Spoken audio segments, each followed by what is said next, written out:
예, 달님의 도쿄입니다. 오늘도 무더운 날씨지만 한번 코어바디스를 또 읽어보겠습니다. 또 어떤 내용이 또 우리를 기다리고 있을지. 오늘 7장입니다. 코어바디스 7장. 이제 그 미친 왕 네로가 나옵니다. 네로는 로마 황제였죠. AD 한 50년경에 집권을 했던 왕인데, 또 다른 일도 많이 했지만 너무나 기독교를 박해를 해갖고 오명을 뒤집어 쓴 로마의 왕입니다. 이제 네로의 사생활이 나오는 것 같아요. 한번 보시죠. 코어바디스 7장.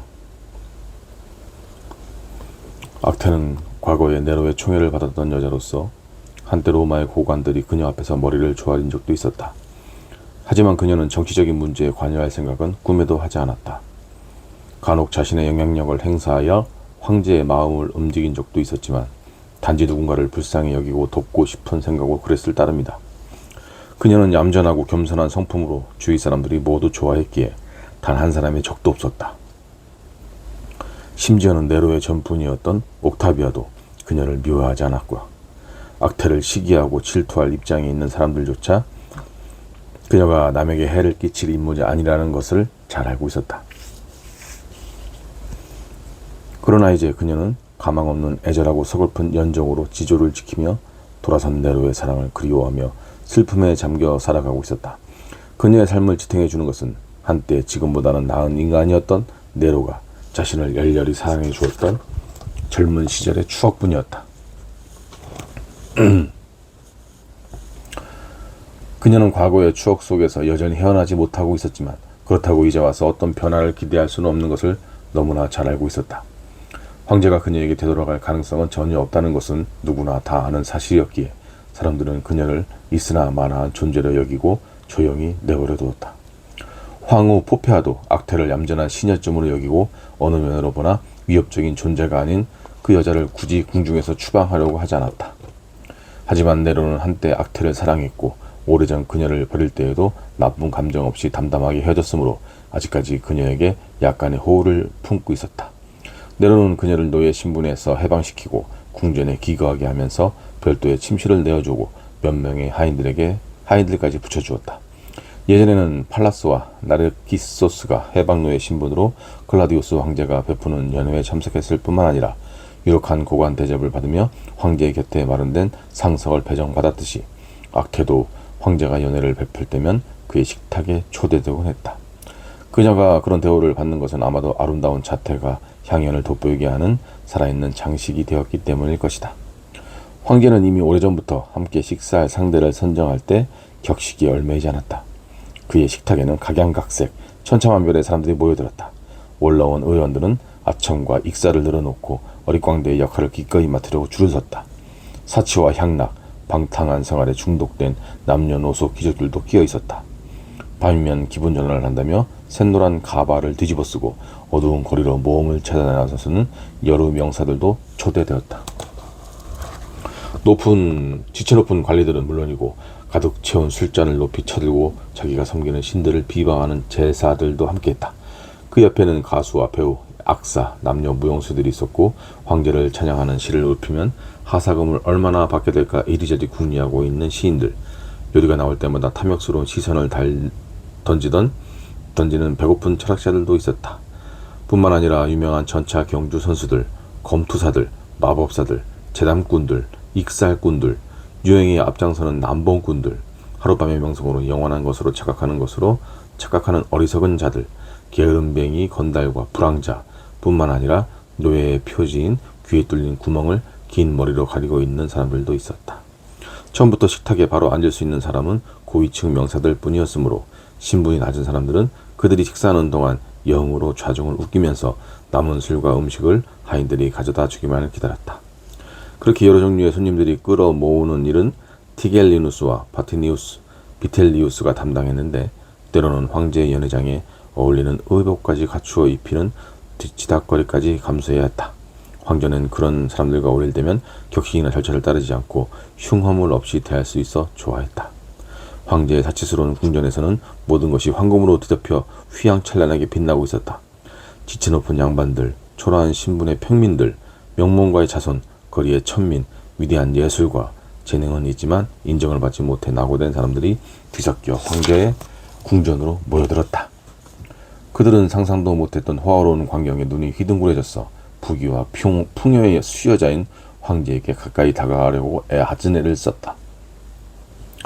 황제의 변덕스러운 눈빛 하나에 사람들은 하루아침에 완전히 신세를 망치기도 하고 엄청난 부귀 영화를 누리게도 되었던 것이다. 오늘은 리기아도 그런 향약에 참석해야 했다. 그녀의 마음속에서는 갑작스러운 환경의 변화로 인한 불안과 더불어 혼란스러움, 그리고 이 모든 상황에 저항하고자 하는 충동이 함께 솟아올랐다.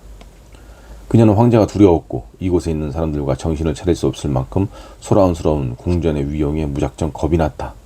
또한 아울루스와 폼페니아로부터 들었던 궁중의 연회가 무서웠다. 리기아는 아직 어렸지만 아무것도 모르는 철부지는 아니었다. 이 시대가 뭔가 잘못되었다는 부정적인 얘기는 아이들도 들어서 알고 있는 사실이었다. 그러므로 리기아는 양어머니인 폼포니아가 작별의 순간에 말했듯이 이 궁전에서 최후를 맞게 될지도 모른다는 각오를 하고 있었다. 향락에 물들지 않은 순수한 영혼을 간직하고 있는 데다가 양어머니로부터 물려받은 고귀한 신앙을 가지고 있던 리기아는 피치 못할 순간 죽음으로써 자신의 몸을 지키리라 다짐했다. 그녀는 양어머니가 자기 자신에게 그리고 마음을 다 바쳐 믿고 사랑하게 된 그리스도, 고통스러운 죽음과 영광스러운 부활에 대한 가르침을 주신 주님께 그렇게 맹세했다. 리기아는 이제 와서 자신이 어떤 행동을 저질러도 아울루스와 폼포니아가 책임을 질 이유가 없다고 판단했다. 그러자 문득 연회에 참석하지 않는 편이 낫지 않을까 하는 갈등에 빠졌다.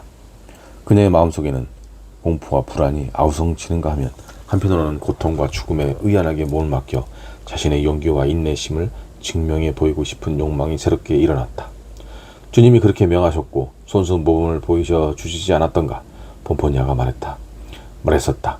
그리스도교 신자 중에서 특별히 신앙심이 깊은 사람들은 그런 순환을 갈구하는 기도를 한다고.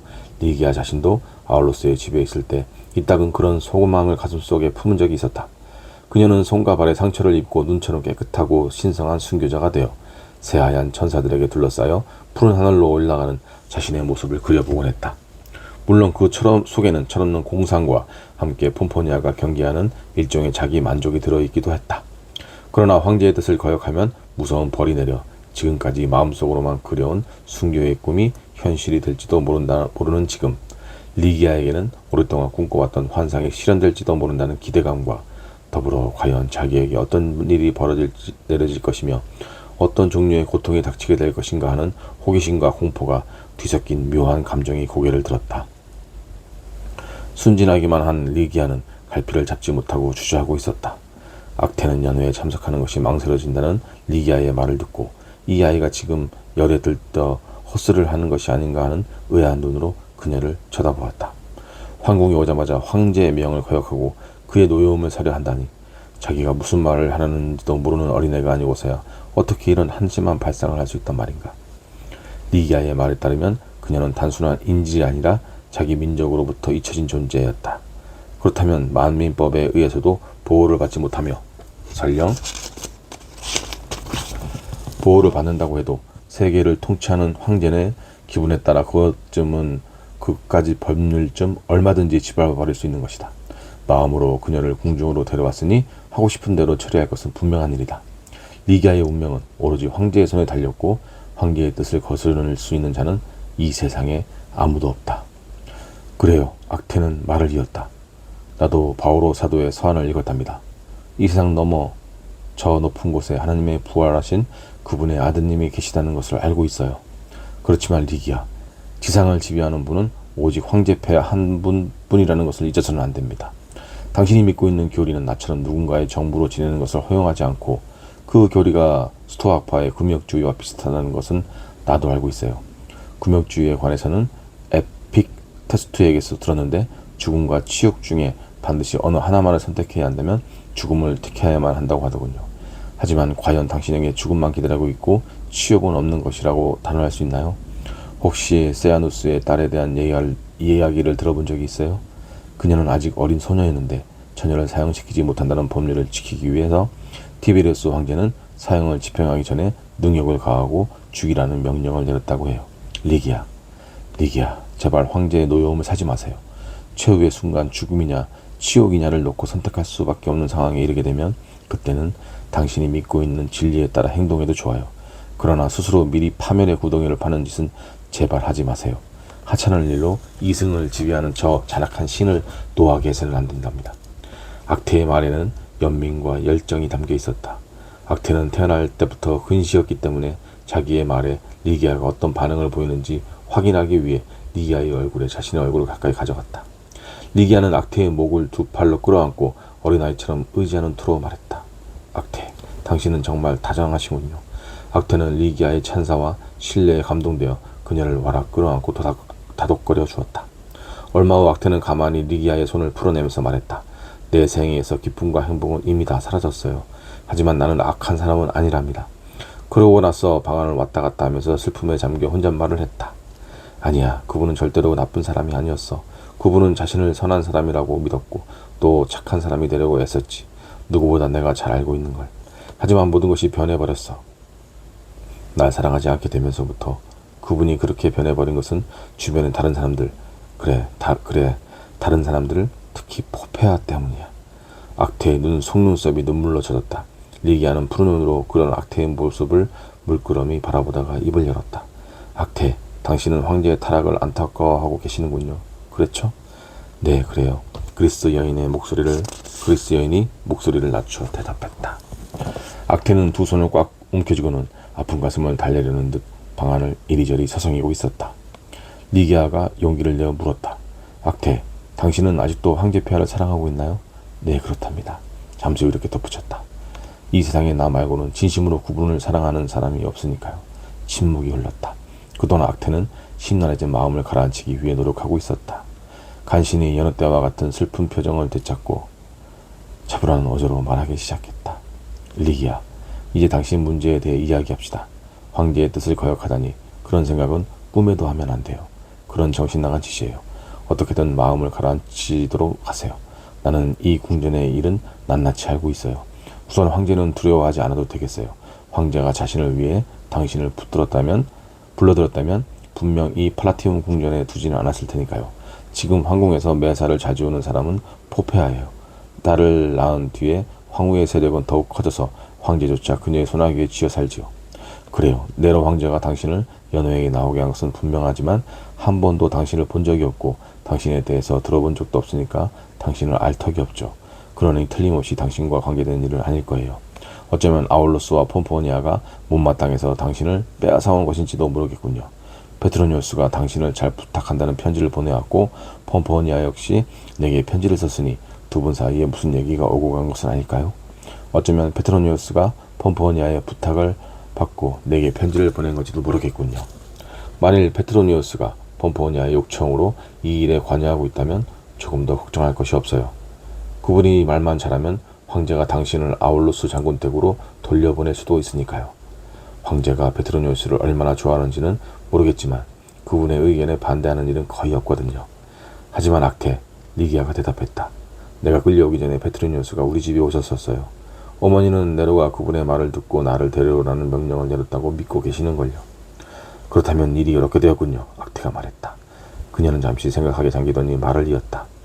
어쩌면 페트로니우스가 황제의 만찬을 함께하면서 아울루스 장군의 집에 있는 리기족의 인지를 봤다는 말을 했을지도 몰라요. 네로는 명예와 권위에 집착하는 사람이니까 인지는 자기에게 속해 있어야 한다고 생각해서 당신을 데려온 것 같았네요. 게다가 황제는 아울루스와 폼포니아를 싫어하니까요. 그래요. 틀림없어요. 만일 페트로니우스가 자신을 위해서 아울루스 장군으로부터 당신을 빼앗아온 것이라면 그런 식으로 일을 처리하지는 않았을 거예요. 페트로니우스가 다른 조신들보다 더 선한 사람인지 아닌지는 모르겠지만 최소한 그들과는 다른 점이 있는 분이지요. 어쩌면 그분 말고도 당신을 위해 힘써줄 사람이 있을지도 모르겠군요. 아울루스 장군 댁에서 황제의 측근 중 누구를 만난 적이 없나요? 베스파시아누스와 티투스를 본 적이 있는데요. 하지만 황제는 그분들을 싫어하시는데. 세네카도요. 세네카가 뭔가 홍보하면 황제는 그 꼭 그 반대로 일을 처리하죠. 비니키우스도 만났어요. 비니기아가 하마이한 얼굴이 금세 붉게 물들었다. 내가 모르는 분이군요. 페트로니우스의 친척인데 얼마 전에 아르메니아에서 돌아왔다고 하더군요. 황제가 그분을 마음에 들어 할까요? 비니키우스라면 누구든지 좋아할 거예요. 그분이 당신에게 도움이 될까요? 네, 틀림없이 그럴 거예요. 악테는 다행이라는 듯이 웃으며 말했다. 당신은 오늘 밤 연회에서 그분을 만날 수 있을 거예요. 그러니 연회에 꼭 참석해야 해요. 무엇보다 그것은 황제의 명령을 따라야 하는 당신의 의무이기도 하니까요. 의무를 등하시하는 건 철부지 어린애들이 나는 짓이죠. 당신이 아울루스 장군의 집으로 돌아가고 싶다면 오늘 밤 연회에서 페트로니우스와 비니키우스에게 부탁할 기회를 꼭 잡아야 해요. 그 두 사람이 황제께 간청하면 당신은 반드시 집으로 돌아갈 수 있을 거예요. 만일 그들이 지금 여기 있다면 황제의 초대에 응하지 않는 것은 정신나간 짓이며 죽임을 부르는 일이라고 말할 거예요. 물론 황제는 당신이 연회에 참석하지 않아도 눈치채지 못할 수도 있지만 무엄하게도 자신의 명령을 거역했다는 것을 알게 되는 날엔 당신은 살아남지 못할 거예요. 그러니 서둘러요, 리기야. 벌써부터 궁전 안이 소란스럽군요. 해가 지고 있어요. 곧 손님들이 몰려들 거예요. 악태, 당신의 말이 옳군요. 리기아가 말했다. 당신의 충고에 따라 연회에 나가겠어요. 리기아가 연회에 참석하기로 결심한 데에는 비니키스와 페트로니우스를 만나고 싶은 열망도 있었지만 한편으로는 일생에 한 번쯤은 그런 연회에 가서 황제의 조신들, 저 유명한 포페아와 그 밖의 다른 미녀들, 그리고 온 로마의 소문이 자자한 호화로운 궁궐잘치를 구경하고 싶은 여자다운 호기심이 어느 정도 섞여 있었다. 리기아 자신도 자기 내면에 감추어진 본심을 제대로 파악하지 못했다. 하지만 악태의 말이 구구절절 옳다는 것만큼은 명확하게 깨달았다. 연회에 참석해야 할 이유가 분명해졌고 이성적인 판단이 마음속에 감추어진 바람을 부채질했기 때문에 그녀는 더 이상 망설이지 않고 연회에 참석하기로 결심했다. 악태는 리기아를 화장시키고 옷을 차려 입히기 위해 자신이 몸단장하는 향유실로 데리고 갔다. 궁전에는 수많은 여자 노예들이 있고 악태에게 시중드는 노예도 여러 있었지만 악태는 이 처녀의 순진함과 아름다움에 감동을 받았으므로 직접 자기 손으로 몸단장을 해주고 싶은 마음이 들었다. 이 젊은 그리스 여인은 언제나 침울한 얼굴로 바오로의 서간문을 읽고 있음에도 불구하고 세상 그 무엇보다 육체의 아름다움을 소중히 여기던 고대 헬레니즘의 정신이 아직도 자신의 내면에 고스란히 간직되어 있음을 문득 깨달았다. 리기아의 옷을 벗긴 악태는 마치 진주와 장미꽃으로 빚어낸 듯하면서도 날씬하면서도 완벽한 굴곡을 이룬 리기아의 눈부신 몸매를 보고 찬탄을 금치 못했다. 그녀는 몇 발자국 뒤로 물러서서 봄과 같이 싱그러운 리기아의 자태를 넋을 잃고 바라보았다. 세상에, 리기아, 그녀가 외쳤다. 당신은 포페아보다 100배는 더 아름답군요. 리기아는 엄격한 폼포니아 가정에서 여자들만 있는 곳에서도 조신하게 행동해야 한다는 가르침을 받고 자란 처녀였다. 그래서 꿈결처럼 황홀한 아름다움과 프라크시스테레스의 작품처럼 조화로운 몸매를 지닌 이 처녀는 당황하여 얼굴을 붉히고는 두 손으로 얼굴 얼른 가슴을 가리고 두 무릎을 꼭 붙인 채 시선을 바닥으로 살며시 내리깔았다. 잠시 후 리기아가 재빨리 팔을 벌려 머리에 꽂고 있던 핀을 빼면서 가볍게 고개를 흔들자 풍성한 머리카락이 흘러내려 마치 외투처럼 그녀의 몸을 덮었다. 악태가 리기아에게 다가가 그녀의 윤기 있는 검은 머리카락을 매만지며 말했다. 아, 머리깔이 비단같이 매끄럽군요. 이 위에 금가루는 뿌릴 필요가 없겠어요. 물결처럼 굽이치는 부분에는 이미 눈부신 광채가 흐르고 있으니까요. 여기 몇 군데만 살짝 아주 조금씩만 뿌리면 완벽할 것 같네요. 윤기를 좀 더 밝게 강조하기 위해서 말이죠.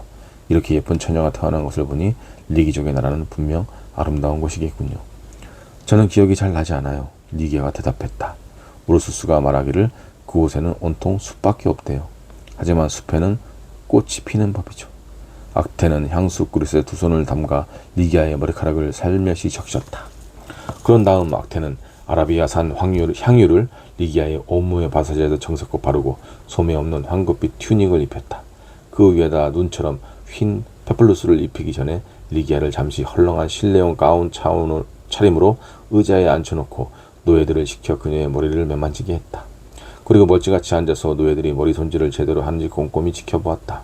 두 명의 노예가 리기아의 발에 자줏빛 수가 놓인 하얀 구두를 신기고 황금색 끈을 십자형으로 만들어 그녀의 발목에 묶어주었다. 머리 손질이 끝나자 악태는 리기아에게 우아한 주름이 잡힌 페플루스를 입히고 진주 목걸이를 걸어주었다. 마지막으로 리기아의 머리카락에 금가루를 살짝 뿌린 다음 악태는 노예들에게 자기에게도 옷을 입히라고 명했다.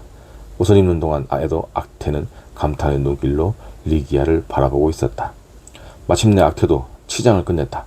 정문 앞에 첫 번째 가마가 도착했을 무렵 두 여인은 측면의 지하 주랑으로 들어갔다. 그곳에서는 정문도 안쪽 회랑도 누미디아산 대리석으로 기둥으로 둘러싸인 넓은 홀도 훤히 보였다. 우뚝 솟은 아치형의 문으로 들어오는 사람들이 점점 늘어나기 시작했다. 그 꼭대기에는 아폴로와 디아나를 태우고 하늘로 날아오르는 듯한 라드리가의 웅장한 조상이 있었는데 그것은 리시푸스의 작품이었다. 리기아는 황홀한 광경에 넋을 잃고서 아울루스의 검소한 저택은 까맣게 잊어버렸다. 때는 해가 서산으로 기울 무렵 마지막 석양빛이 황색의 누미디아를 대리석을 비추자 바닥의 색조는 황금빛으로 또 장밋빛으로 시시각각 바뀌었다. 다나이데스를 비롯하여 다른 신이나 영웅들의 요상들 사이로 사람들의 무리가 마치 파도처럼 밀려왔다가 파도처럼 흩어졌다. 부드러운 주름을 발목까지 기다랗게 늘어뜨린 토가와 페플루스, 스톨라를 차려입은 남녀노소의 모습은 노을빛에 물든 조각상들을 그대로 빼닮은 듯했다. 저 멀리 아직은 햇살을 받고 있으나 가슴 아랫부분이 이미 원주의 그늘에 잠겨버린 거대한 헤라클레스의 조상이 손님들을 내려보고 있었다. 악테는 폭이 넓은 토가의 색깔이 선명한 투닉을 걸치고 반달 모양의 표지가 달린 신발을 신은 올라온 의원들과 기사들, 유명한 예술가들의 이름을 차근차근 알려주었다. 또한 로마의 전통 의상뿐 아니라 그리스식이나 동양풍의 환상적인 의복을 차려입고 머리를 탑 모양 또는 피라미드 모양으로 들어 올리거나 아니면 여신의 조각상을 본떠 아래쪽에 붙잡아 매기도 하고 꽃장식을 달기도 한 로마 기부인들의 이름도 가르쳐 주었다. 악테가 수많은 남녀들의 이름을 일일이 말해주고 그들의 간단한 경력과 함께 간간히 숨겨진 무서운 과거까지 들려줄 때마다 리기아는 놀라움과 두려움으로 머리가 터질 것만 같았다. 그녀에게 그곳은 불가사의한 세계였다. 그 화려함은 눈을 즐겁게 해주었으나 그곳에 감추어진 갖가지 모순된 진실들은 아직 세상을 잘 모르는 어린 처녀에게 큰 충격이었다. 하늘을 뒤덮고 있는 노을이나 멀리 아득하게 줄지어 서 있는 끝없는 원주의 행렬에서 또한 조각상들을 닮은 사람들의 모습에서 언뜻 거대한 평화의 기운이 느껴졌다. 직선으로 높이 솟은 이 거대한 대리석 숲속에는 거룩한 신처럼 보이는 조신들이 근심 걱정 없이 태평스럽고 행복하게 살고 있다고 생각했었다. 그런 악태의 나지막한 목소리는 그런 분위기와는 사뭇 다른 궁전과 그곳에서 살고 있는 사람들의 얽힌 놀라운 비밀을 하나하나 들춰내고 있었다. 저 멀리 보이는 지하 주랑의 둥근 기둥과 돌바닥에는 아직도 시뻘건 핏자국이 남아있답니다. 카시우스의 단검에 찔려서 쓰러진 칼리굴라 황제가 흰 드레석 위에 쏟은 것이죠. 그곳에서는 그의 아내도 처참하게 살해당했고 아들 또한 돌에 맞아 죽었답니다. 그리고 궁전 옆으로 날개처럼 이어진 성벽 아래 지하실에는 소 드루수스가 배드 고픔에 못 이겨 자신의 손가락을 씹어 먹었다고 해요. 저쪽에서는 대 드루수스가 독살당했고요. 저곳은 게멜루스가 공포로 몸부림치던 장소이고 거기서는 클라디우스가 경련을 일으켰다고 전해지며 이쪽에서는 게르마니쿠스가 울부짖었다고 합니다. 한마디로 벽이란 벽은 모조리 죽음의 비명과 신음소리로 가득 찬 셈이죠. 오늘 값비싼 토가와 화려한 투닉 차림의 꽃과 보석을 휘감고 부지런히 연회장에 몰려드는 저 사람들도 내일이면 당장 사형 선고를 받게 될지도 모르는 운명이죠. 지금은 웃고 있지만 그 속에 공포와 불안과 초조를 감추고 있는 사람이 한둘이 아닐 거예요. 겉으로는 외계관을 쓰고 한가하게 신선노로 마는 것 같지만 실은 공포와 탐욕의 질투가 그 마음을 핥히고 있을지도 모른답니다. 리기아는 너무 놀라서 악태의 이야기를 더 이상 듣고 있을 수가 없었다. 눈앞에 펼쳐진 휘황찬란한 세계는 점점 더 강하게 그녀의 눈길을 끌었지만 마음은 겁에 질려 죄식할 것만 같았다. 그녀의 가슴속에서는 불현듯 아울루스의 집과 사랑하는 폼포니아 그레키나가 대한 그리움이 솟아올랐다.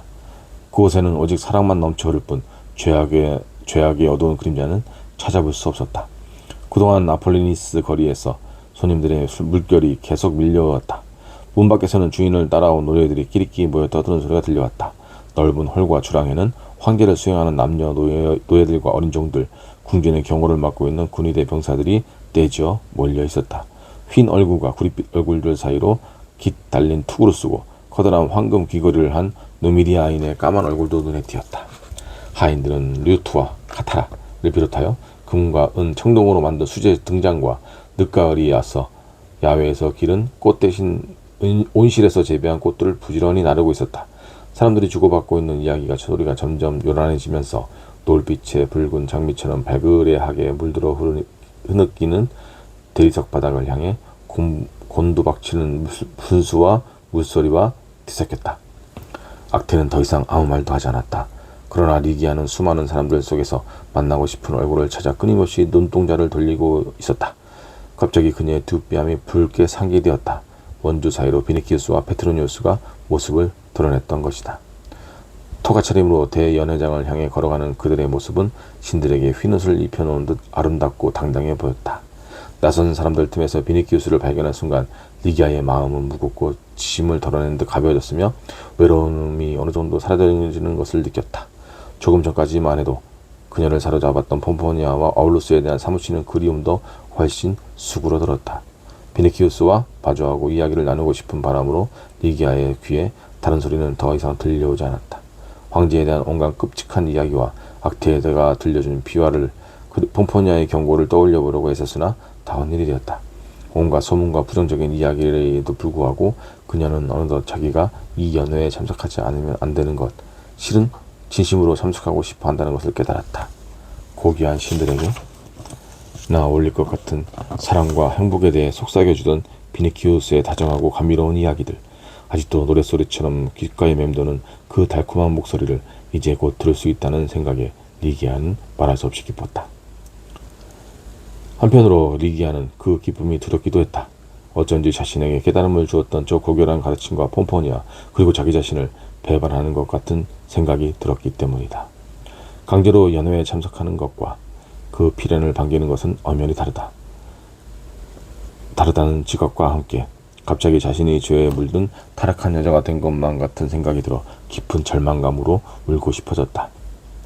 만약 그녀가 혼자였다면 그 자리에 주저앉아 가슴을 치면서 내 탓이오를 되풀이했을 것이다. 악태가 리기아의 손을 잡고 안채의 방대를 지나 거대한 연회장 안으로 안내했다. 그들은 곧 들어서자마자 리기아는 눈이 가물거리고 귀가 먹먹해지면서 가슴이 두근거려 숨이 막힐 지경이었다. 그녀는 마치 꿈을 꾸듯 수많은 식탁과 벽에서 깜빡이고 있는 수천 개의 등불을 보았다. 멀리서 황제를 맞이하는 환호성이 어둑하게 울려 퍼지자 안개 속에 가려진 것처럼 희미하게 황제의 모습이 보였다. 박수갈채가 그녀의 귀를 마비시키고 붉은 그녀의 눈을 멀게 했으며 불빛은 그녀의 눈을 멀게 했으며 자극적인 향기는 그녀를 취하게 했다. 악태가 자기를 식탁 안에 앉히고 곁에 앉았는데도 알지 못했을 정도였다. 얼마 후 어디선가 귀에 익은 나지막한 목소리가 들려왔다. 안녕하십니까.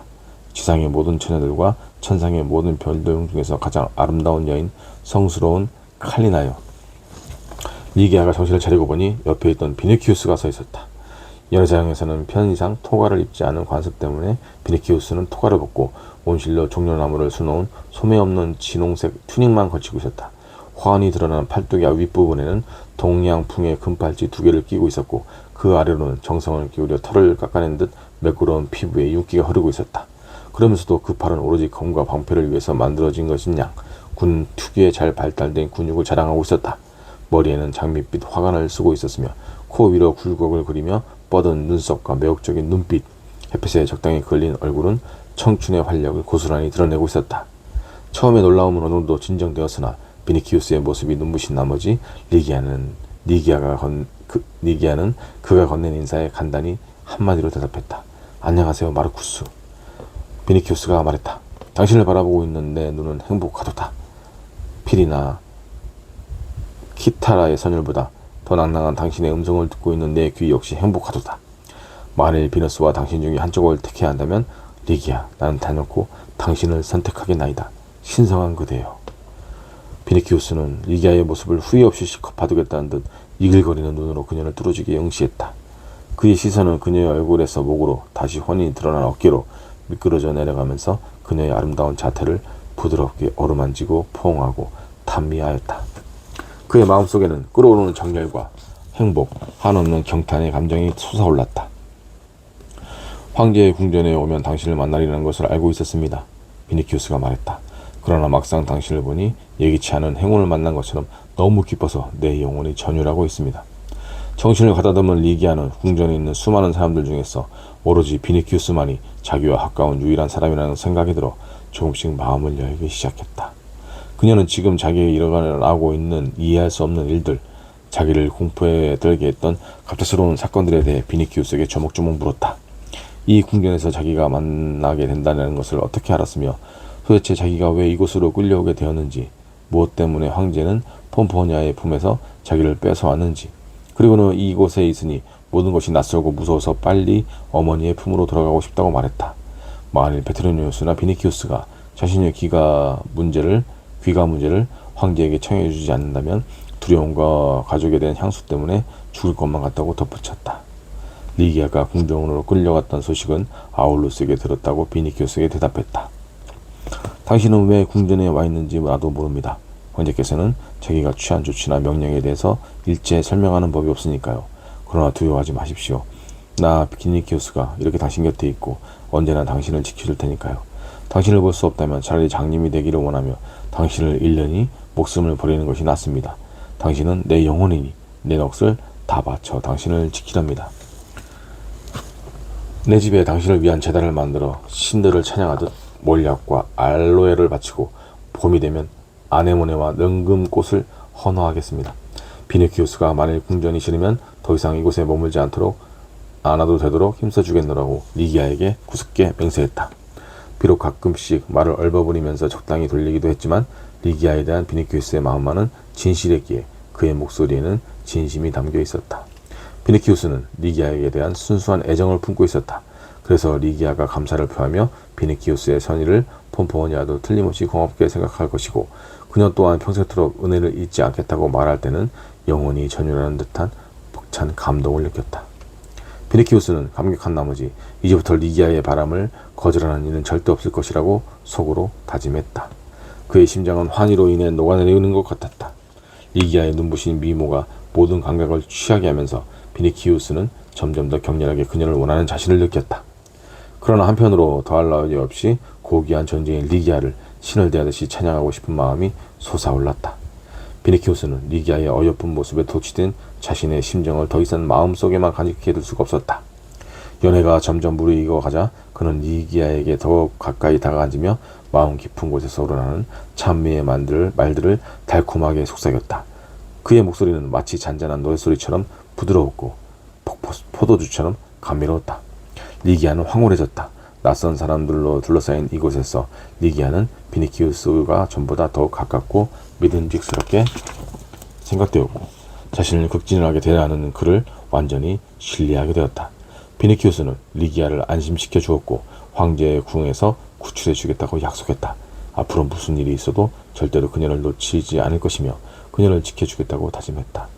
며칠 전 아울루스의 집에서 일반적인 남녀 간의 사랑에 대해 그리고 그 사랑이 가져다주는 행복에 대해 이야기한 적이 있었지만 자기가 사랑하는 사람은 바로 리기아이며 자기에게 가장 소중한 존재 또한 그녀라는 사실을 지금 비로소 고백한 것이다.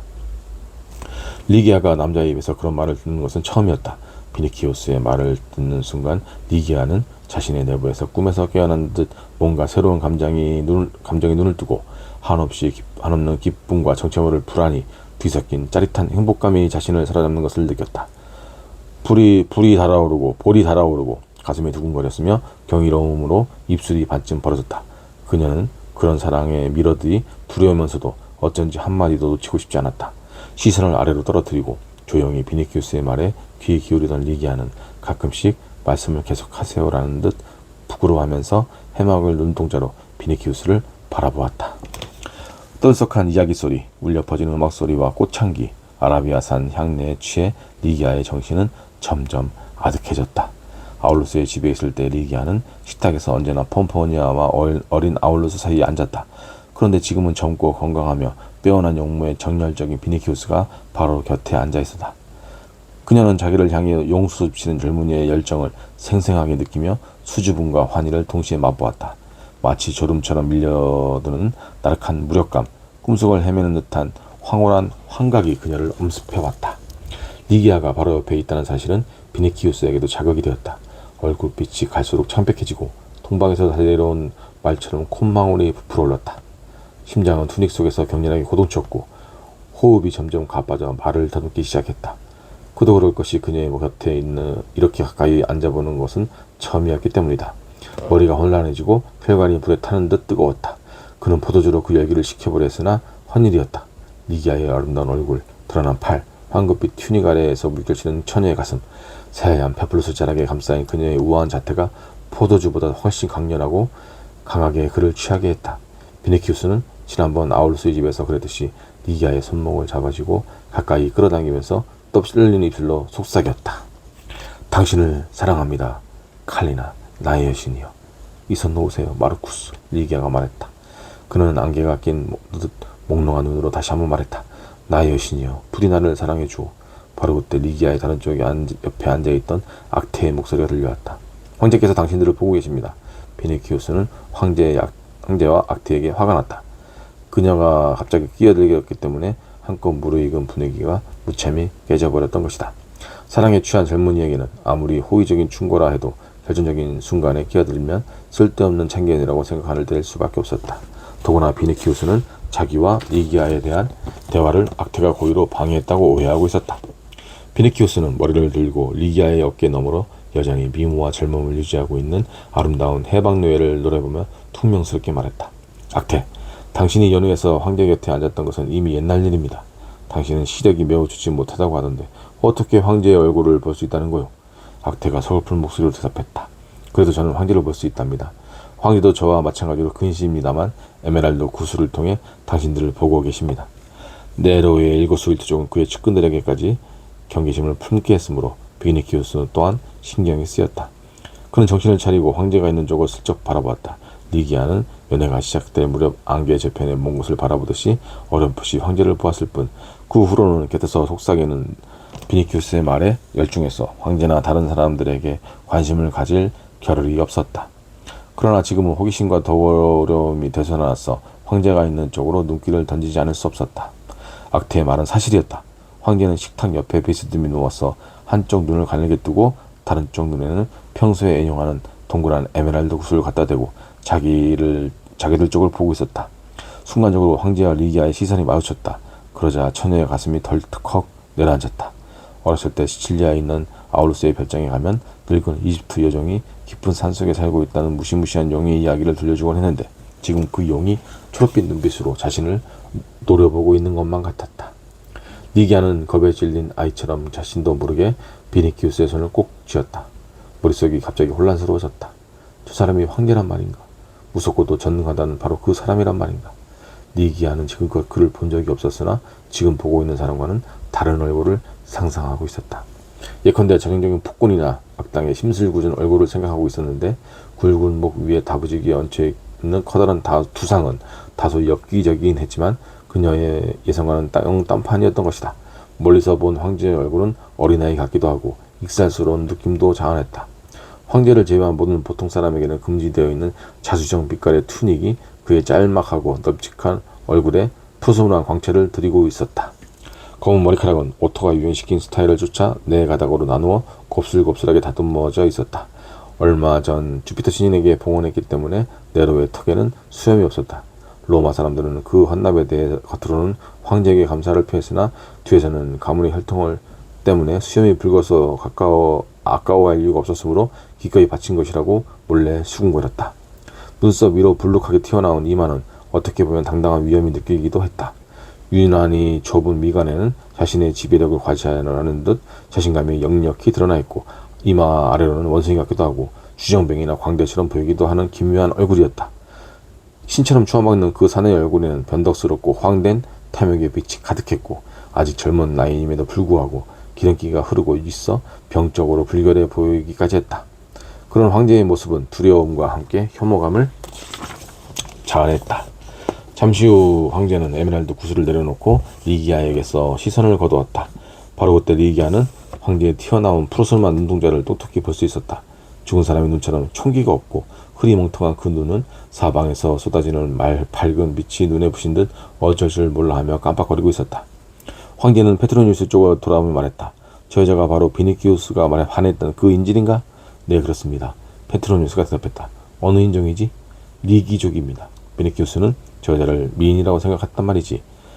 썩은 올리브 나무 줄기에 여자의 페플루스만 걸쳐놓아도 아름답다고 생각할 위인이 바로 비니키우스입니다. 그러나 남보다 다른 미적 감각을 소유하고 계신 폐하의 영광을 보여오니 이미 폐하께서 어떤 평가를 내리셨는지 너무나 잘 알고 있습니다. 굳이 말씀하실 필요 없으십니다. 네, 그렇습니다. 저 여자는 너무 말랐습니다. 그녀의 얼굴은 마치 바짝 마른 줄기에 붙어있는 양귀비꽃 같지 않습니까? 신과 같은 탁월한 신미안을 지니신 폐하께서는 여자의 균형 잡힌 문매를 중요하게 여기신다는 것을 알고 있습니다. 그것은 천만 번 옳은 일이십니다. 육체를 뺀 얼굴만으로는 아무런 의미가 없는 법이니까요. 폐하를 모시면서 늘 여러 가지 가르침을 받고 있지만 아직은 폐하처럼 한눈에 만사를 꿰뚫어보는 탁월한 안목은 가지지 못했습니다. 이 자리에는 툴리우스 세네키오와 그의 연인을 걸고 드리는 말씀이지만 비록 지금은 향연이 한창이라 모두들 자리에 앉아 있어 전신이 어떻게 평가하기는 곤란해도 아마 폐하께서는 첫눈에 이렇게 생각하셨을 겁니다. 저 계집애는 엉덩이가 너무 작구나 라고요. 그래, 엉덩이가 너무 작구나.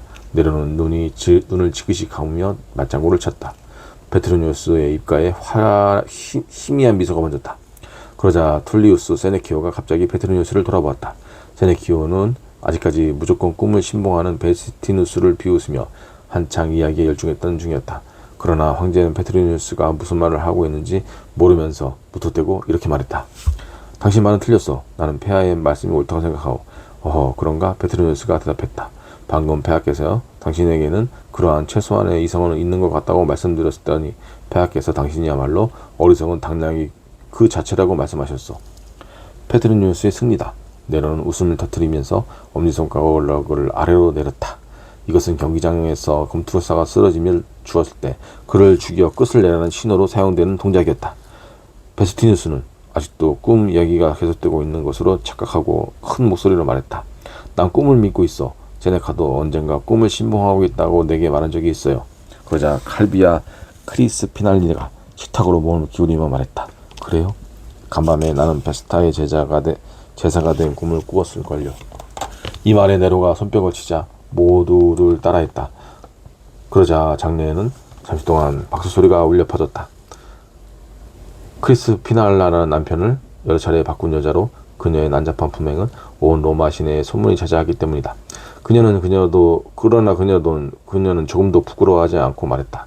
아니, 그게 뭐가 어째서들 그러시나요? 베스타 여자 사제들은 하나같이 늙고 못생겼는걸요. 그나마 사랑꼴을 갖춘 건 제사장인 르브리아 뿐이니 저까지 합해서 겨우 둘밖에 안 되는 셈이군요. 하긴 르브리아도 얼굴이 온통 여드름 투성이지만 말이야. 그 말을 듣고 페트로니우스가 말했다. 실례인 줄 아옵니다만 더없이 순결한 칼비아여, 당신이 베스타의 여자사제가 된 것은 현실이 아니라 꿈속이었다는 것을 잊어서는 안 돼요. 하지만 폐하께서 저더러 제사가 되라고 명하신다면요. 그렇다면 엉터덩터하는 꿈도 현실이 될 수 있다는 말을 믿을 수 있을 것 같소. 페트로니우스가 대답했다. 꿈은 반드시 이루어지는 법. 신을 믿지 않는 사람들은 이해할 수 있어도 어떻게 꿈을 믿지 않을 수가 있단 말이오. 베스티누스가 끼어들었다. 네로가 물었다. 예언은 어떤가? 언젠가 아침은 로마가 멸망한다느니 내가 동방까지 지배하게 된다느냐는 예언을 들은 적이 있거든. 베스티누스가 대답했다. 예언과 꿈은 관계가 깊습니다. 예전에 의심이 많기로 유명한 어떤 지방 총독이 있었는데 어느 날 그가 노예에게 밀봉한 서신을 들려서 모포스스의 신전으로 참배를 보냈습니다. 그리고는 편지지에 적힌 질문에 신이 답할 수 있는지 없는지를 시험하기 위해 노예에게 절대로 편지를 개봉하지 말라는 명령을 내렸습니다. 꿈의 계시를 듣기 위해 신전에 갔던 종은 하룻밤을 묵고 돌아와서 이렇게 말했습니다. 꿈속에 태양처럼 빛나는 한 젊은이가 나타나서 검은색이라는 말 한마디의 말만 남기고 사라졌습니다. 총독은 이 말을 듣더니 얼굴이 하얗게 질려서 자기와 마찬가지로 회의론자인 손님들을 향해 이렇게 물었습니다. 여러분, 그 편지에 뭐라고 써있는지 아십니까? 이 대목에서는 베스티누스는 잠시 말을 멈추고 잔을 들어 포도주를 먹여주겠다. 뭐라고 씌어 있었습니까? 세네키오가 물었다. 그 편지는 이렇게 적혀 있었습니다. 제물로 바칠 소는 흰소로 할까요? 검은소로 할까요? 베스티누스의 이야기로 분위기가 한창 무르익으려는 찰나 이미 어디선가 거나하게 취한 상태로 좌중에 끼어든 비텔리우스가 경박하게 큰 소리로 웃음을 터뜨리며 흥을 깨고 말했다. 뭐야, 저 뚱보는 왜 저렇게 웃는 거지? 네로가 말했다. 웃음은 인간과 짐승을 구별시켜 주거든요. 페트로니우스가 말했다. 비틀리우스는 자기가 돼지가 아니라는 것을 달리 증명할 방법이 없기 때문에 저렇게 웃는 거랍니다. 비틀리우스는 웃음을 멈추고 소스와 기름으로 번들거리는 입술을 핥으며 낯선 사람들을 보듯 새삼스럽다는 표정으로 좌정을 둘러보았고, 그러고는 방석처럼 포동포동 살찐 손을 들어 올려 보이며 귀에 거슬리는 쉬어터진 목소리로 말했다. 아버지께서 물려주신 기사의 반지가 손가락에서 빠져버렸습니다. 내 아비제는 제아궁이었지. 네로가 말이 빈정댔다. 그의 말이 끝나기도 무섭게 비틀리우스가 또다시 뜬금없이 웃음을 터뜨리며 칼비아 크리스피날라의 페플루스 손을 넣어 반지를 찾기 시작했다. 그러자 옆에 있던 비니키우스가 제법에 질린 아낙네의 비명을 흉내내며 신음소리를 냈다. 칼비아의 친구이자 어린애 같은 얼굴에 음탕한 눈빛을 지닌 니기디아라는 과부가 큰 소리로 말했다. 잃어버리지도 않은 걸 찾고 있구만 뭐 그래. 설사 찾아낸다 해도 아무짝에도 쓸모없는 것일 텐데 말이야. 시인인 루카누스가 결론을 내렸다. 연애는 점점 흥이 올랐다. 노예들은 줄을 지어 새로운 요리들을 씹새 없이 날랐다. 눈에 묻혀있고 단백이 동고를 감아놓은 여러 개의 술독에서 갖가지 종류의 술을 끊임없이 내어 퍼왔다. 모두를 실컷 마시고 마음껏 즐겼다. 이따금 천장에서 손님들의 머리 위로 장미꽃잎이 흩날려 떨어졌다. 페트로니우스는 네로에게 사람들이 더 취하기 전에 시를 낭송하여 연애의 품격을 높여주십사 하고 청했다. 수많은 목소리가 이 말에 동의를 표했으나 네로는 뜻밖의 정중하게 사용했다. 용기와 기백은 네로에게 언제나 부족했으므로 페트로니우스의 제안을 거절하는 것은 용기가 없어서가 아니었다. 네로는 변명을 늘어놓기 시작했다. 자신의 시 낭송할 때마다 고민이 이만저만이 아니라는 것은 신들도 잘 아실 것이다. 자신은 예술을 위해 헌신하는 것이야말로 자기에게 부여된 가장 중요한 사명이라고 여겨왔고 지금껏 주어진 기회를 회피한 적은 한 번도 없었다. 아폴로가 자기에게 아름다운 목소리를 내려준 이상 그 선물을 보람있게 써야 하며 시 낭송이야말로 국가를 위해 자신을 신성한 의무라고 여기고 있다는 말도 했다. 그러나 지금은 정말로 목이 쉬어 있었다. 전날 밤 내내 납덩이에 눌린 듯 체증이 있었는데 아직까지 가시지 않은 것이다. 그래서 시원한 바다 공기를 마시기 위해 안티움 해변에라도 가볼까 생각 중이었던 것이다. 그러자 루카누스가 예술가 인류의 이름을 들먹이며 황제에게 간청을 시작하기 시작했다. 위대한 시인이며 성악가인 폐하께서 이번엔 새로 비너스 창가를 지으셨다는 것을 모르는 사람이 없으며 그에 비하면 루크레티우스의 시 따위는 한낱 새끼 늑대의 호느낌에 지나지 않는다는 것이었다. 이 연애가 진정한 의미를 갖기 위해서는 인자하신 폐하께서 조신들에게 이렇게 큰 실망감을 안겨줘서는 안 된다고 간언했다. 폐하, 가혹한 처사를 거두어 주십시오. 그러자 가까이 있던 모든 사람들이 일제히 가혹한 처사를 거두어 주십시오라고 소리쳤다. 네로는 어쩔 수 없다는 듯 승낙의 표시로 양손을 벌렸다. 그러자 모두 얼굴에 감사의 빛이 떠올랐고 모든 시선이 일제히 황제에게로 집중되었다. 네로는 낭송을 시작하기 전에 자기가 낭송을 한다는 것을 포페아에게 알리라고 명했다.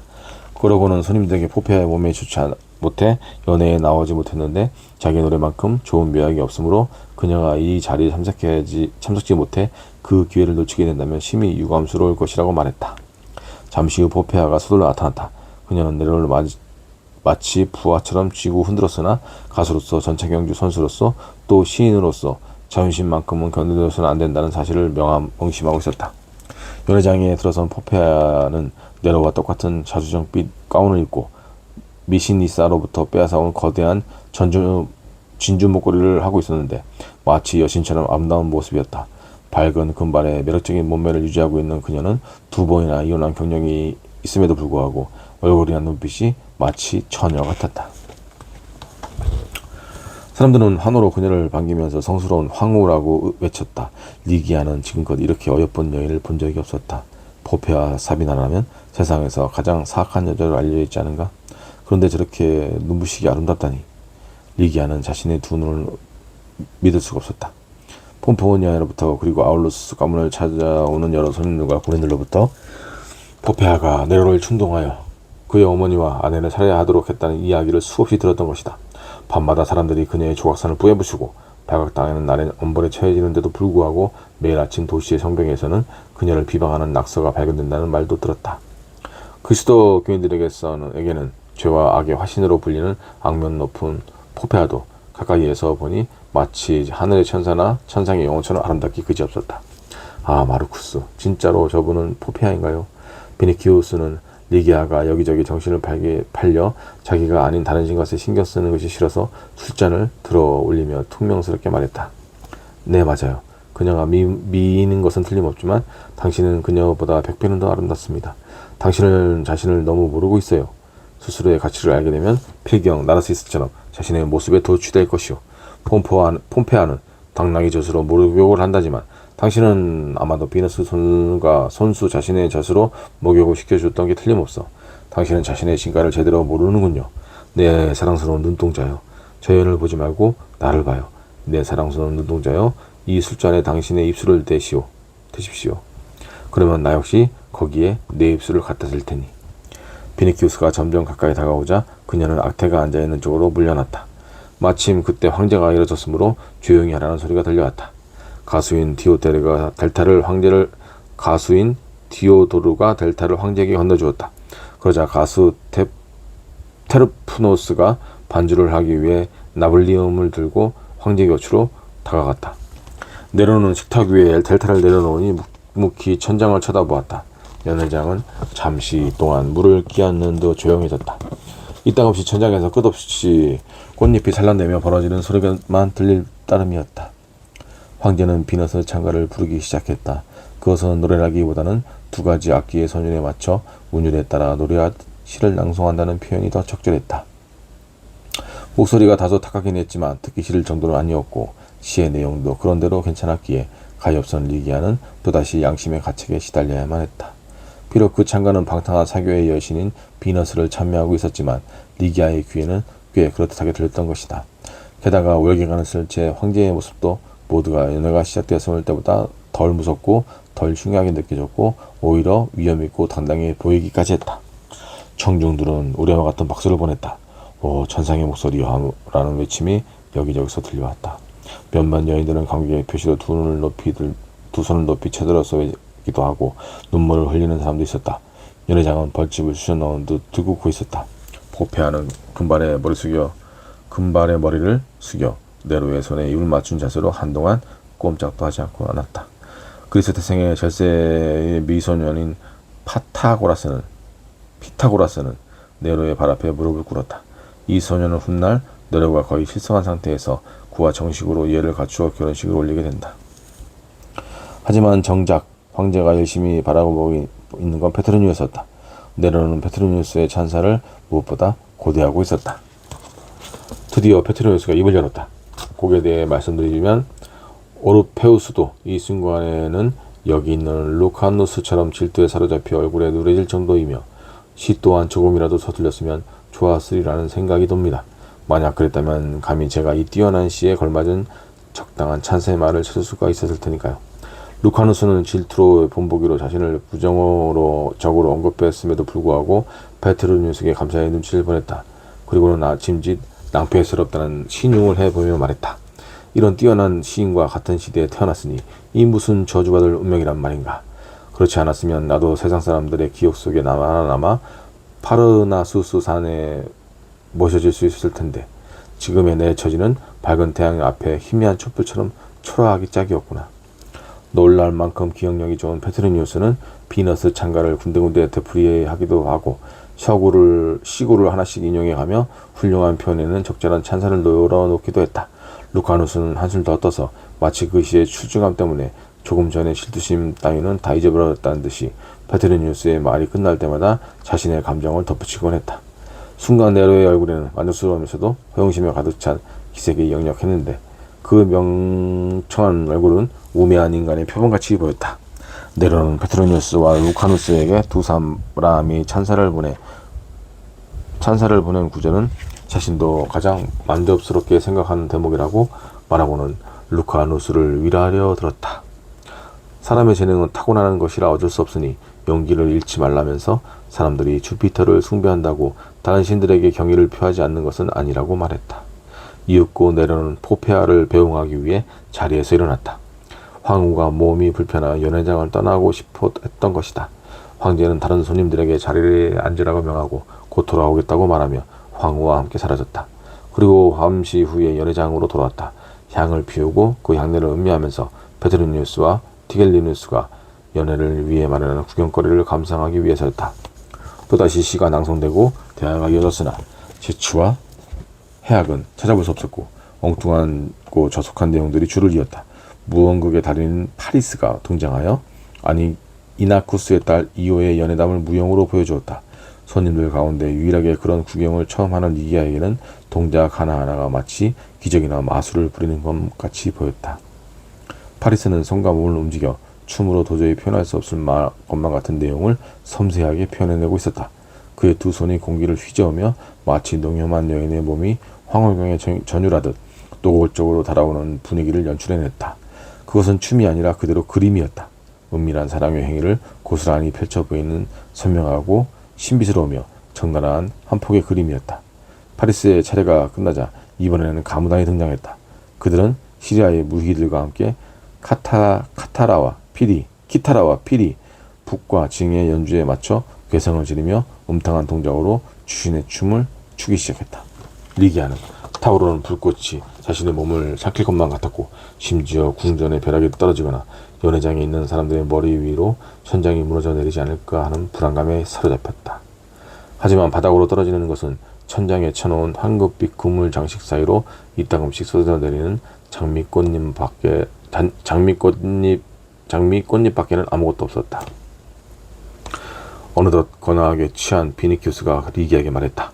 아울루스 장군 댁 샘트에서 당신을 처음 본 순간부터 나는 당신을 사랑하게 되었어. 새벽녘이라 당신은 아무도 보고 있지 않을 것이라고 생각했겠지만 나는 당신을 똑똑히 바라보고 있었어. 비록 지금은 페플루스 자락에 감춰져 있지만 나는 지금 이 순간에도 그때와 똑같이 아름다운 당신의 몸매를 보고 있어. 자, 크리스 피날라처럼 예복을 벗어요. 보시오. 신들도 인간도 모두 사랑을 구하고 있지 않소. 지금 이 순간 세상에 사랑 외에는 아무것도 없어요. 자, 내 가슴에 머리를 기대고 눈을 감아요. 손목과 관자놀이에서 맥박이 거세게 뛰면서 리기아는 불현듯 자신의 몸이 수렁 속으로 빨려 들어가는 것 같은 느낌이 들었다. 조금 전까지만 해도 그처럼 다정하고 믿음직스럽게 여겨졌던 비니키우스가 자기를 구해주기는커녕 오히려 그 깊숙한 수렁이로 자기를 끌고 들어가려 하고 있었다. 그러자 리기아는 비니키우스가 원망스러워졌다. 그녀는 이 연애와 비니키우스 그리고 자기 자신에 대해서 점차 회의를 느끼기 시작했다. 펌포니아의 목소리와 비슷한 어떤 목소리가 자기의 영혼 안에서 리기아 조심해 라고 속삭이는 것 같았다. 그와 동시에 이제는 너무 늦었다는 또 다른 소리가 그녀의 내부에서 울려 퍼졌다. 이미 정념을 맛보았고 이 향연에서 모든 것을 나날이 본 데다가 비니키우스가 속삭일 때마다 이렇듯 가슴이 뛰는 것을 어쩔 수 없으니 더 이상 구원받을 가망은 없는 것 같았다. 그녀는 점점 맥이 빠졌다. 정신이 혼미해지면서 무엇인가 끔찍한 일이 일어날 것만 같아 마냥 두려운 생각이 들었다. 황제로부터 뇌염을 사지 않으려면 그가 나가기 전에는 아무도 자리에서 일어나서는 안 되었다. 설령 그렇지 않다 해도 리기아는 이미 일어설 기운을 잃고 있었다. 연회가 끝나면 아직도 멀었다. 노예들은 여전히 새로운 요리들을 내오고 손님들의 술잔에 끊임없이 술을 부었다. 이윽고 한쪽 문이 열리고 식탁 앞에 설치된 반원형의 단상에 검투사 두 사람이 나타났다. 손님들에게 격투기를 보여주기 위해서였다. 곧 시합이 시작되었다. 올리브유를 발라 번들거리는 건강한 두 몸뚱이가 한 덩어리가 되어 꿈틀거리더니 이윽고 서로 얽히고 설킨 탄탄한 어깨 밑에서 뼈가 으스러지는 소리가 들려왔다. 꽉 담은 입 안에서는 적개심에 이를 가는 소리도 새어나왔다. 샤프란 꽃잎을 뿌려놓은 무대 위에서 두 몸뚱이는 파덕거리면서 바쁘게 발을 구르고 뒹굴더니 불현듯 조용해졌다. 마치 바위덩이처럼 두 사람은 뒤엉킨 채 꼼짝도 하지 않았다. 손님들은 모두 숨을 죽이고 검투사들의 팽팽하게 휘어진 등과 넓적다리, 우람한 어깨의 근육을 바라보고 있었다. 그러나 격투는 그래 오래 끌지 않았다. 크로톤은 자신이 직접 검투사 양성소를 운영하는 유명한 검투사였다. 로마 제국에서 최고로 힘센 장사라는 명성은 결코 센 소문이 아니었다. 그와 겨뤘던 상대 검투사는 차츰 호흡이 거칠어지면서 목에서 그르렁거리는 소리를 내기 시작했다. 곧이어 얼굴이 시퍼렇게 질리더니 그네는 입에서 피를 토해내며 온몸이 축 늘어졌다. 크로톤이 상대의 등을 밟고 서서 긴 건장한 두 팔로 팔짱을 낀 채 의기양양하게 연회장을 둘러보자 손님들은 승자에게 열광적인 갈채를 보냈다. 이윽고 맹수의 탈을 쓰고 그 울음소리를 흉내내는 익살꾼과 어릿 광대들이 들어왔다. 손님들은 이미 술에 취해 눈이 흐릿해져 있었기 때문에 그들을 반기는 이들은 별로 없었다. 연애는 바야흐로 술주정과 방탕한 행위들이 스스럼 없이 자행되는 난장판으로 변해갔다. 조금 전에 주신이 춤을 추던 시리아 처녀들이 손님들 사이에 끼어들었다. 키타라와 류투, 아르메니아의 심벌즈, 이집트의 시스트롬, 나팔과 불비리 소리들은 어느덧 무질서하고 요란스러운 굉음으로 변했다. 손님들 중에는 대화에 방해되다며 악사들에게 나가라고 소리치는 자도 더러 있었다. 귀여운 미소년들이 연애와 벌어지는 동안 손님들 다리에다 뿌리고 다니는 향수 냄새에 샤프란 꽃향기의 사람들이 내뿜는 술 냄새까지 더해져서 리기아는 질식할 것만 같았다. 뚱불의 불꽃은 깜빡깜빡 희미해졌고 손님들이 쓰고 있던 화가는 시들어졌으며 다들 창백해진 얼굴에 구슬땀을 흘리고 있었다. 비텔리우스는 식탁 아래로 굴러 떨어졌고 니기디아는 상체를 모두 벗어 던진 채 술에 취해서 자신의 소녀 같은 얼굴을 루카누스의 품에 파묻고 있었다. 루카누스 역시 흠뻑 취해서 그녀의 머리 위에 뿌려진 금가루를 훅훅 불면서 그로 날아가는 모양을 보고 혼자 기득거리고 있었다.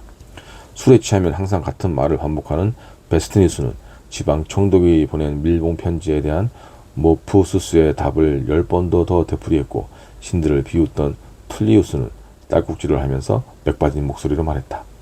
크세노파네스가 말한 대로 스페로스가 둥글다면 사람들이 발길로 걷어차서 술통처럼 굴릴 수 있었을 텐데 이 말에 약탈과 밀고를 일삼는 늙은 도미티우스 아페르가 크게 분개하였다. 화를 참지 못해 흥분한 그는 자신의 튜닉에다가 팔레르노산 포도주를 흠뻑 쏟고 말았다.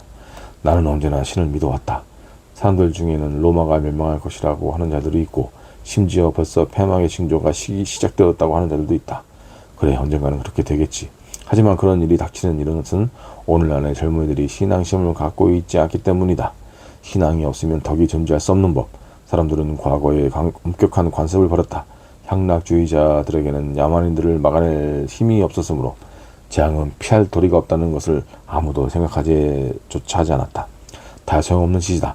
나는 죽지 않고 지금 이 시대까지 살아온 자신이 원망스럽다. 내가 쾌락에 탐닉하는 것은 나 자신을 괴롭히는 근심 걱정들을 떨쳐버리기 위한 병판인 것이다. 말을 마치자마자 도미티우스 아페르는 시리아의 무의를 껴안고 이가 빠져 쪼그라든 입으로 그녀의 목덜미와 등에 입을 맞추기 시작했다. 그 모습을 본 집정관 멤미우스 레골루스가 웃음을 터뜨리며 화관을 비스듬히 쓴 대머리를 쳐들며 말했다. 누구냐? 로마가 멸망한다고 말하는 자가. 무슨 바보 같은 소리. 집정관인 내가 누구보다 잘 알고 있는데. 집정관은 국가를 돌볼지어다. 세계의 30개의 군단이 팍스 로마나를 수호하고 있건만. 그는 주먹을 관자놀이에 갖다 대고 다시 한번 고래고래 소리를 질렀다. 30개 군단, 무려 30개 군단이란 말이다. 그래, 브리타니아와 파르티아의 국경에 이렇게 갔지. 갑자기 그는 고민에 빠진 듯 손가락 하나를 입에 대었다. 아니, 어쩌면 32개의 군단인지도. 이렇게 말하면서 식탁 밑으로 굴러 들어갔어. 홍학의 혓바닥과 볶은 야생버섯, 얼린 송이버섯, 꿀에 절인 메뚜기, 생선과 고기 등등 지금까지 먹고 마신 것을 모조리 토해냈다. 하지만 도미티우스는 로마의 평화를 지켜줄 군대의 숫자만 가지고는 안심이 되지 않았다. 아니야. 로마는 망할 것이다. 신에 대한 믿음도 엄격한 관습도 모두 사라져버렸으니 말이야. 그래, 언젠가는 반드시 망할 거야. 유감스럽도다. 인생은 즐겁고 황제는 자비로우며 포도주는 달콤하건만 이 얼마나 안타까운 노릇이란 말인가. 이렇게 중얼거리면서 도미티우스는 시리아 무리의 어깨에 얼굴을 파묻고 흐느끼기 시작했다. 죽은 후에 우리는 어떻게 될까? 아킬레스의 말이 옳다. 킴메리의 나라에 가서 왕이 되느니 차라리 태양이 비치는 이곳에서 농노가 되는 게 낫다고 말했지. 문제는 과연 세상에 신이 존재하느냐 하는 것이다. 어쨌든 신앙을 잃어버린 젊은이들은 방황하고 있지 않은가. 그동안 루카누스는 술에 취해 잠들어버린 니기리아의 머리카락에 뿌려져 있던 금가루를 전부 불어버렸다. 그는 자기 옆에 놓여있던 화분에서 담쟁이 덩굴을 뜯어 자고 있는 여자의 머리 위에 화환처럼 칭칭 감아놓고 혼자 즐거워하며 주위 사람들을 둘러보았다. 또한 자기 몸도 담쟁이 덩굴로 장식하더니 의기양양하게 말했다. 나는 인간이 아니다. 나는 파우누스다.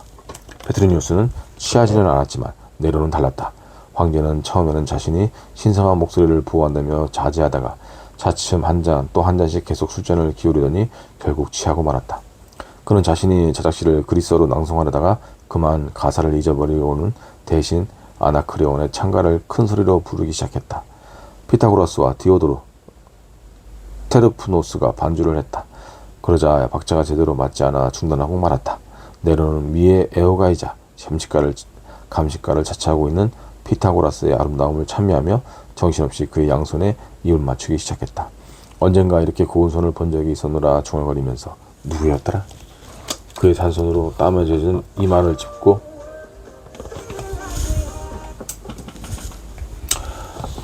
되돌려보니 그는 한 손으로 손에 땀을 젖은 이마를 짚고 기억을 되살려보려고 애썼다.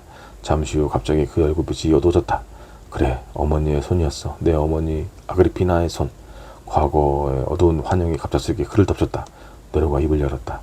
사람들의 말로는 달 밝은 밤이면 짐의 어머니가 밤마다 바이에와 바울라 해변에 나타나 하염없이 걸어 다닌다는군. 그런데 그냥 걷기만 하는 것이 아니라 마치 무엇인가를 열심히 찾아 헤매는 것 같다는 거야. 어쩌다가 배에 있으면 다가가서 들여다보고는 사라진다지. 하지만 어머니와 눈이 마주친 어부들은 모두 죽어버렸다는 하더군. 꽤 괜찮은 시제인 것 같습니다. 페트로니우스가 말했다. 그러자 베스티누스는 학처럼 목을 길게 내밀며 비밀스럽게 속삭였다. 나는 신은 믿지 않지만 유령은 믿고 있지. 유령 말일세. 네로는 그들의 말에는 귀도 기울이지 않고 계속해서 말을 이어갔다. 레무리아는 격식대로 지내는데 왜 그럴까? 다시는 어머니를 만나고 싶지 않다. 어느덧 5년이란 세월이 흘렀구나. 어쩔 수 없었지. 정말 어쩔 수 없었어. 어머니가 내게 자격을 보냈으니 사형 선고를 내리지 않을 수 없었던 것이야. 만일 그때 짐이 먼저 조치를 취하지 않았다면 그대들은 오늘 내 노래를 듣지 못했을 것이다. 폐하 로마의 온 세계의 이름으로 감사를 드립니다. 도미티우스가 페르가 외쳤다. 술을 가져와라. 북으로 울려라.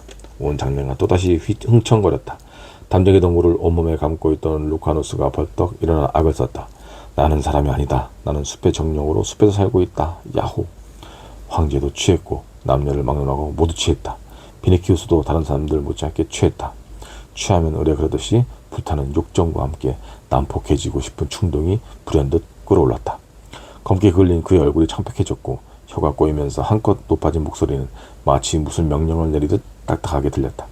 내게 입술을 주시오. 오늘이나 내일이나 나 마찬가지 아닙니까? 이러지 말아요. 황제께서 당신을 아울루스 집안에서 데려온 것은 당신을 내게 선사하기 위해서였소. 알겠소? 내일 해가 진 뒤에 당신에게 사람을 보내겠어. 황제께서 당신을 내게 준다고 약속하셨다고요. 당신은 이제 내 사람이 되는 겁니다.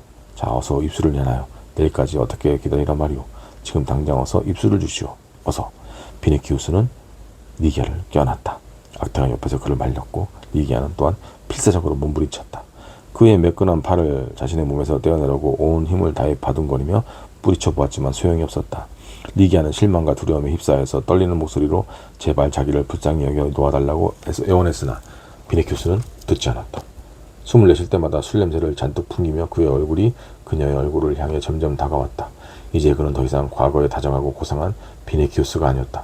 단지 그녀를 공포와 충격에 몰아넣는 술 취한 사티루스에 불과했다. 니기아의 몸에서 점점 힘이 빠져나갔다. 비니키우스의 입술을 피하기 위해 몸을 뒤로 젖히고 고개를 돌려도 소용이 없었다. 그가 벌떡 일어서서 그녀를 팔에 안고 얼굴을 자기 가슴으로 끌어당겨 거친 숨을 몰아쉬며 그녀의 창백한 입술에 자기 입술을 비벼대기 시작했다. 바로 그 순간 어떤 무시무시한 힘이 리기아의 목을 감고 있던 비니키우스의 팔을 마치 어린애의 손처럼 가볍게 풀고는 마른 나뭇가지나 시든 잎사귀를 치우듯이 비니키우스를 한 옆으로 밀쳐냈다. 어떻게 된 것일까? 비니키우스가 깜짝 놀라 눈을 비비고 보니 눈앞에 아울루스의 집에서 본 적이 있는 몸집이 큰 리기인 우르수스가 떡 버티고 있었다. 리기인은 가만히 서 있었다. 우르수스가 푸른 눈으로 쏘아보자 비니키우스는 혈관 속에 피가 얼어붙는 듯했다. 잠시 후 우르수스는 자신의 주인을 한 발로 번쩍 안더니 침착하고 당당하게 연회장을 빠져나갔다. 악퇴가 그 뒤를 따라갔다. 비니키우스는 망연자실하여 잠시 화석처럼 앉아있다가 간신히 일어나서 입구를 향해 뛰었다. 리기야, 리기야. 하지만 욕정과 경악, 분노, 게다가 추기까지 뒤섞여 비니키우스의 걸음은 주춤거리게 했다. 그는 몸을 가누지 못하고 비틀거리더니 시리아인 무희의 팔을 잡고 분을 껌뻑거리며 물었다. 어떻게 된 일이지? 무희는 아끼는 듯 안개가 낀 몽롱한 시선으로 얼굴에 미소를 머금고 그에게 포도주를 보냈다. 자, 이거나 드세요. 비니 교수는 구슬을 들이키고는 그 자리에서 푹 거꾸러졌다. 대부분 손님들은 식탁 아래에서 뒹굴었으나 비틀거리면서 연회장을 안을 걸어다니는 사람도 있었다. 식탁 옆에 마련된 긴 의자 위에 드러누워 코를 고는 사람도 있는가 하면 잠이 든 채로 과음한 포도주를 토해내는 사람도 있었다. 술에 취해 정신을 잃는 집정관과 원로원 의원들, 기사들과 시인, 철학자, 무희와 기부인들, 권력은 쥐고 있으나 난잡하고 무도덕하며 썩어빠진 무리들을 향해 천장의 황금빛 그물 사이에서 장미 꽃잎이 끝없이 떨어져 내리고 있었다. 밖에서는 희미하게 동이 트기 시작했다. 샬롬.